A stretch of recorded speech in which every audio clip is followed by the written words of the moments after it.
ஆக்சுவலா டாக்னு எடுத்துட்டாலே மினிமம் 4 மந்த்ஸ்க்கு ஒருக்கா ஹீட்டுக்கு வர்றதும் இருக்கு, 8 மந்த்ஸ்க்கு ஒருக்கா வர்றதும் இருக்கு, வருஷத்துக்கு ஒருக்கா வர்றதும் இருக்கு, இயர்லி ஒன்ஸ் போக 1.5 வருஷத்துக்கு அதாவது 1.5 இயர்ஸ் ஒருக்கா வர்றதும் இருக்கு. இதுல வந்து நம்ம ப்ரீடிங் செக்மெண்ட் எப்படி கொண்டு வரணும்னா இயர்லி ஒன்ஸ் நம்ம எடுக்கும் போதுதான் அந்த டாகோட ஃபீடிங், டாகோட ஹெல்த் இதெல்லாம் பாத்தீங்கன்னா நல்லா இருக்கும்.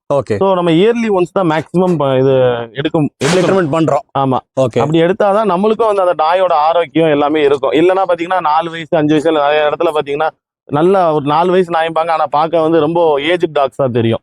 அதோட ஹெல்த் இஷ்யூ அந்த மாதிரி குறைஞ்சிரும். ஸோ நம்ம இயர்லி ஒன்ஸ் மட்டும் தான் எடுக்கிறோம். நம்ம கிணல்ல இருக்க ப்ரீடிங் செக்ஷன் எப்படி இருக்குன்னு பாத்தீங்கன்னா தன்னைத்தானே இப்ப நம்ம மேட் பண்ணி வைக்கிறோம்னா ஹீட்ல இருக்கும்போது மேட் பண்றோம்னா அது குட்டி போட்டு தன்னைத்தானே வந்து அதை எடுக்கிற மாதிரி நாங்க வந்து அதை பராமரிக்கிறது அந்த மாதிரி வந்து மேக்சிமம் வச்சிருக்க மாட்டோம்.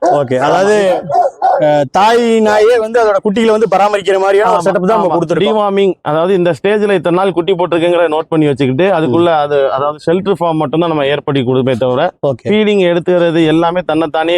சில நாய்கள் வந்து கடிக்கும் குட்டிகளை சோறு வைக்கும் போது, இந்த மாதிரி இருக்கிறத வந்து மேக்சிமம் ப்ரீட் பண்ண மாட்டோம். ஏன்னா இது பாவம், குட்டிகளை வந்து கொன்றோம். சில நாய்கள் அமுக்கி கொன்றோம். சில குறிப்பிட்ட நாய்கள் தான் வந்து நல்லா பாத்துக்கணும் குட்டிகளை.